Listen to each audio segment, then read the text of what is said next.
नमस्कार प्रिय साथियों, मैं हूं आचार्य श्रीधर खांडल और आप देख रहे हैं नक्षत्रवेद.com का मासिक राशिफल कार्यक्रम।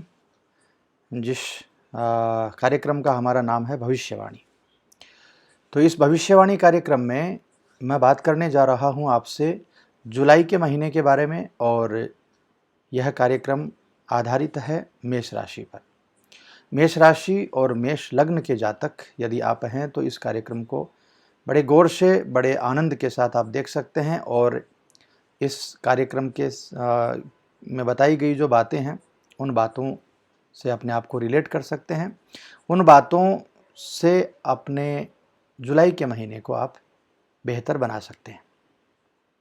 कार्यक्रम प्रारंभ करने से पहले आपको एक सूचना दे दूं कि यह जो कार्यक्रम है यह गोचर पर आधारित है। तो गोचर के द्वारा ही इस कार्यक्रम को आप देखें। यदि आपके कुंडली में कोई प्रॉब्लम चल रहा है या आप अपना हॉरोस्कोप किसी को दिखाना चाहते हैं तो उसके लिए आप नक्षत्र वेद के जो अपॉइंटमेंट नंबर आपके स्क्रीन पर दिए हुए हैं उन नंबर्स पर नक्षत्र वेद कार्यालय में आप संपर्क कर सकते हैं। तो चलिए कार्यक्रम को प्रारंभ करते हैं और सबसे पहले बात कर लेते हैं ग्रहों की क्या पोजीशन इस महीने बन रही है। देखिए, आपके लग्न भाव में मंगल और राहु की उपस्थिति इस महीने बनी हुई है। शुक्र द्वितीय भाव में स्वग्रही अवस्था में बने हुए हैं, मंगल भी स्वग्रही हैं। सूर्य और बुध की परिस्थिति थर्ड हाउस में तृतीय भाव में बनी हुई है। केतु आपके सप्तम भाव में है और शनि की व्यवस्था एकादश में वक्री शनि बने हुए हैं और गुरु महाराज जो हैं वो द्वादश भाव में आपके इस महीने रहने वाले हैं। तो ये व्यवस्था गोचर के ग्रहों की बनी हुई है और इस व्यवस्था, गोचरीय व्यवस्था के चलते आपके कुंडली पर, आपके जीवन पर गोचरीय ग्रहों का क्या प्रभाव होगा और उस प्रभाव के द्वारा क्या भविष्यवाणी निकल करके आती है इस महीने की, वो देख लेते हैं। सबसे पहले आइए हम बात कर लेते हैं नौकरी करने वाले जातकों के लिए कैसी परिस्थिति रहेगी। यदि आप नौकरी कर रहे हैं तो करियर के दृष्टिकोण से यह महीना बहुत ही सामान्य रहने वाला है। दसम भाव के स्वामी शनि एकादश भाव में धनिष्ठा नक्षत्र में रहेंगे। तो धनिष्ठा नक्षत्र में शनि का प्रभाव आपके लिए गोचर के द्वारा यह आएगा कि वो आपको बहुत ज़्यादा मेहनत के लिए प्रेरित करेंगे, ईमानदारी से अपना काम करने के लिए प्रेरित करेंगे। और इस समय यदि आपने ईमानदारी से काम किया, आपने अच्छे प्रकार से मेहनत से 100% अपना काम किया तो उसके अनुरूप शनि आपको प्रभाव भी देंगे, फल भी देंगे। मेहनत जो है वो ज़्यादा होनी चाहिए। कड़ी मेहनत यदि आप करेंगे ना तो उसका परिणाम बहुत अच्छा शनि के द्वारा इस समय आपको मिल सकता है। इसके बाद में तृतीय भाव में सूर्य और बुध की बुधादित्य योग बना हुआ है, युति बनी हुई है।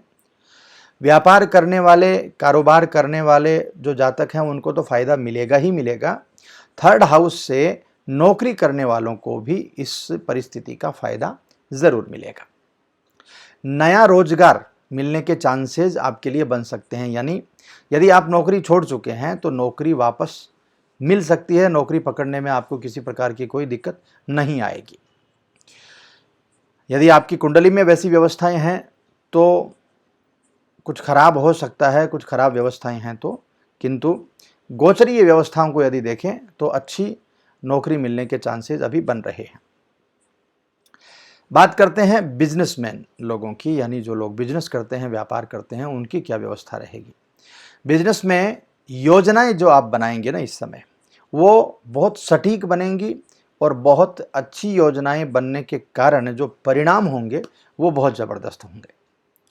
बिजनेस में यदि पार्टनर के साथ में आप बिजनेस करते हैं, यानी आधा आधा संभालते हैं, आधा पैसा आपने लगाया, आधा आपके पार्टनर ने लगाया है, तो इस समय बिजनेस को बढ़ाने में आपके पार्टनर का ज़बरदस्त सहयोग आपको मिलने वाला है।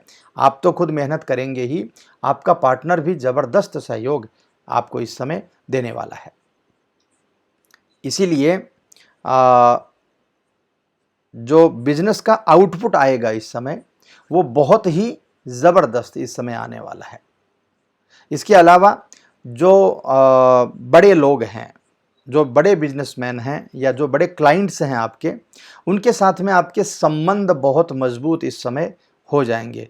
और ये चीज़ नौकरी करने वालों के लिए भी लागू हो जाएगी। बड़े अधिकारी, आपके बॉस, आपके साथी, कलीग, उनके साथ में ना आपकी तनातनी दूर हो जाएगी, आपके संबंध बड़े मधुर हो जाएंगे, अच्छे हो जाएंगे। आपकी राशि के अनुसार 12वें भाव में बृहस्पति हैं, तो विदेश से संबंधित व्यापार करवा सकते हैं, आपको विदेश से संबंधित नौकरी ला सकते हैं, व्यापार में उन्नति करवा सकते हैं। कर्म क्षेत्र में केवल और केवल एक चीज़ का ही ख्याल रखना है, चाहे आप नौकरी पेशा हों, चाहे आप बिजनेसमैन हों, आप कोई भी हों, एक ही ध्यान रखना है, क्योंकि इस समय जो इनकम होना है आपको वो होना है शनि के द्वारा। कर्म भाव का आधिपत्य शनि के पास है। शनि एकादश में बैठे हैं, दशम के मालिक भी हैं, एकादश के मालिक भी हैं, और एकादश में वक्री होकर के बैठे हैं। तो ऐसी व्यवस्था में ज़्यादा मेहनत करेंगे तभी आपको फ़ायदा मिलेगा। ज़्यादा मेहनत से गुरेज इस समय मत करिएगा। बाकी सभी चीज़ें मेरे हिसाब से बहुत ही अच्छी इस समय बनी हुई है। बस परिश्रम का फल ज़रूर मिलेगा। परिश्रम नहीं करेंगे, भाग्य के भरोसे बैठेंगे तो फल नहीं मिलेगा। आगे बात करते हैं आर्थिक स्थिति कैसी रहेगी। आर्थिक स्थिति के लिए मेष राशि, मेष लग्न के जातकों के लिए मुझे जो परिस्थिति दिखाई देती है वो काफ़ी अच्छी है, क्योंकि शनि जो है वो एकादश भाव में कर्म भाव के मालिक होकर के आपसे बहुत ज़्यादा परिश्रम करवाने वाले हैं, और ऐसी व्यवस्था में आपको आर्थिक लाभ भी बहुत अच्छा होने वाला है। महीने के पूर्वार्ध में एकादश भाव के जो शनि है ना, वो आर्थिक दृष्टिकोण से जबरदस्त लाभ देने वाले हैं, और शुक्र की उपस्थिति भी और अधिक लाभ दिलाएगी। इसके साथ ही सूर्य के चतुर्थ भाव में चले जाने से भौतिक सुखों को प्राप्त करने के लिए धन का अत्यधिक व्यय आप कर सकते हैं। तो इस बात का थोड़ा सा ख्याल करिएगा कि ज़्यादा खर्च आप न करें, कम खर्च में अपनी अच्छी व्यवस्थाएं बनाएं। ज़्यादा खर्च करेंगे तो आपको आर्थिक मुश्किलें आ सकती हैं। कारोबारियों के लिए विशेष तौर पर यह समय काफ़ी फायदेमंद रहेगा। कारोबार व्यापार करने वालों के लिए व्यापार में विकास की स्थिति बनेगी, आर्थिक स्थिति आपकी मजबूत बनेगी, आमदनी के नए रास्ते खुलेंगे। इन्वेस्टमेंट करने का फैसला आप कर सकते हैं, शेयर बाज़ार में आप इन्वेस्टमेंट कर सकते हैं। जो लोग शेयर बाज़ार में ऑलरेडी इन्वेस्ट कर रहे हैं उनको भी एकादश भाव का शनि जो है ना वो लाभ दिलाएगा, दृष्टि संबंध बनाकर पंचम भाव से। और यदि कोई पुराना कर्जा है आपका, तो पुराने कर्जे से भी आप मुक्त हो जाएंगे, क्योंकि 12वें भाव में बृहस्पति जो हैं वो कर्ज मुक्ति आपको प्रदान करेंगे। इसके साथ ही विदेश से आपके जो संबंध है वो मधुर हो जाएंगे। विदेश में कोई पैसा आपका अटका हुआ था तो वो पैसा आने के चांसेस बन जाएंगे। विदेशी लोगों से आपके व्यापारिक संबंध बन जाएंगे, या यदि आप नौकरी करते हैं तो विदेश में नौकरी करने के चांसेस बन जाएंगे। विदेश की कंपनी में नौकरी का ऑफर आपको मिल जाएगा। यानी कुल मिलाकर के बड़ी मात्रा में विदेशी धन का आगमन इस समय हो सकता है। उस धन का संचय ज़रूर कीजिएगा, क्योंकि यदि आप संचय नहीं करेंगे ना तो थोड़ी सी मुश्किलें पैदा हो सकती हैं, और वो भी गोचरीय ग्रहों के द्वारा नहीं होगा, क्योंकि द्वादश भाव में गुरु हैं। क्षमा कीजिएगा, द्वादश भाव के गुरु जो हैं वो खर्चा ज़्यादा नहीं करवाएंगे। यदि आपकी कुंडली में ऐसी कोई व्यवस्था बनी हुई है जिसकी वजह से कर्ज लेने की पोजीशन या ज़्यादा खर्च की पोजीशन है, तभी आपका खर्च होगा, अन्यथा आपका अत्यधिक खर्च भी नहीं होगा। बात करते हैं स्वास्थ्य की। स्वास्थ्य का मामला इस समय कैसा बना हुआ है। स्वास्थ्य के दृष्टिकोण से यह महीना मैं ये कहूँगा कि मिला जुला रह सकता है। स्वास्थ्य में थोड़ी बहुत परेशानियाँ भी दिख रही हैं। यदि आप विवाहित हैं तो ससुराल पक्ष से संबंधित कुछ परेशानियां हो सकती हैं, जिसकी वजह से जीवन में भागदौड़ बहुत ज़्यादा बन सकती है। खान पान पर ध्यान नहीं दे पाएंगे, भागदौड़ ज़्यादा होने के कारण स्वास्थ्य में कुछ परेशानियां आ सकती हैं।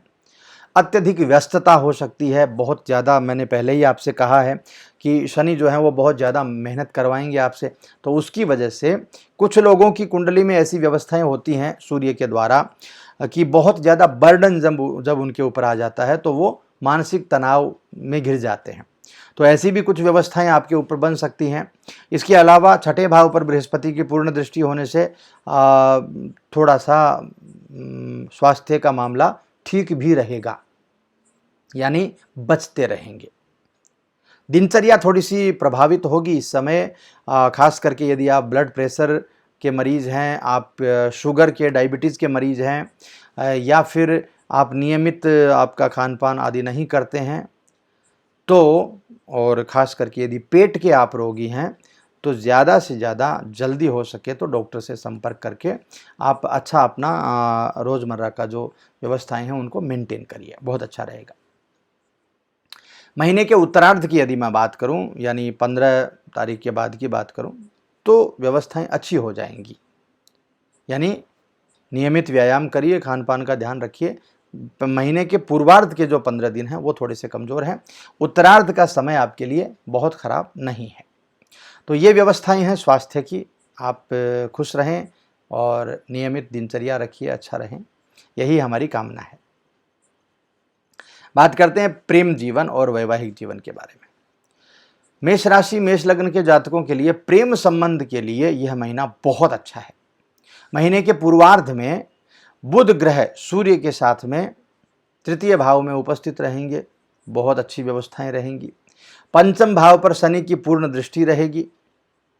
तो व्यवस्थाएं तो अच्छी हैं, लेकिन एक चीज जो शनि कर सकते हैं वो ये है कि आपसे ज़्यादा बुलवा सकते हैं या कुछ गलत बुलवा सकते हैं, तो वाद विवाद की स्थिति क्रिएट हो सकती है, उसका ध्यान रख लीजिएगा। बाकी प्रेम संबंध के मामलों में स्थिति बहुत ही इस महीने अच्छी है। यदि आप विवाहित हैं तो विवाहित जातकों के लिए मैं कहूँगा कि मिला जुला असर इस समय गोचरीय ग्रहों का आ सकता है। हालांकि महीने के उत्तरार्ध में दाम्पत्य जीवन में थोड़ी बहुत उठापटक की स्थिति, तनाव जैसी परिस्थिति भी बन सकती है। दाम्पत्य जीवन में सबसे खास बात होती है विश्वास, और सप्तम भाव में केतु की उपस्थिति जो है वो विश्वास को डावाडोल करती है। इसलिए ध्यान रखना जरूरी है कि जीवन साथी के साथ विश्वास में रहें और जीवन साथी के शब्दों पर विशेष रूप से ध्यान दें। इसके बाद में शुक्र की परिस्थिति जो है वो अच्छी है। स्वाभाविक प्रेम आपको अपने जीवन साथी का मिलेगा और कुछ समय निकाल करके जीवन साथी के साथ में समय भी गुजारेंगे। कहीं दूर घूमने फिरने के लिए भी आप जा सकते हैं। कुल मिलाकर के यदि मैं कहूँ आपसे तो मेरे हिसाब से परिस्थितियाँ जो हैं वो वैवाहिक जीवन की भी अच्छी हैं और प्रेम जीवन की भी अच्छी हैं। बस बोली का ध्यान रखना बहुत ही ज़्यादा ज़रूरी है। बाकी कुछ भी व्यवस्थाएं जो हैं वो ख़राब नहीं हैं। इसके बाद में अब बात कर लेते हैं आपके पारिवारिक जीवन के बारे में। पारिवारिक जीवन की जो परिस्थिति है वो कुल मिलाकर के इस महीने बहुत ही अच्छी दिखाई दे रही है। खुशियां आपके पारिवारिक जीवन में आ रही हैं। महीने के पूर्वार्ध में दूसरे भाव में शुक्र की उपस्थिति परिवार में प्यार बढ़ाएगी। परिवार में एक दूसरे के प्रति यदि कोई हीन भावना या कोई गलतफहमी है तो उसको दूर करेगी। घर में कोई वाद विवाद चल रहा था तो उसको दूर करेगी। एक दूसरे के प्रति स्नेह बढ़ाएगी, प्रेम बढ़ाएगी, भरोसा होगा एक दूसरे के प्रति। तो कुल मिलाकर के पारिवारिक जीवन की परिस्थिति भी काफ़ी अच्छी है। और इसके साथ ही सूर्य और बुध का संयोग भी तृतीय भाव में है, तो पिता और भाई बहनों के साथ में जो संबंध खराब थे वो ठीक हो जाएंगे, अच्छे हो जाएंगे। एक खास बात है, परिवार में यदि पिता से आपकी नहीं बनती है या पिता से विचार मैच नहीं करते हैं आपके, तब भी पिता का आदर सम्मान आप जरूर करें।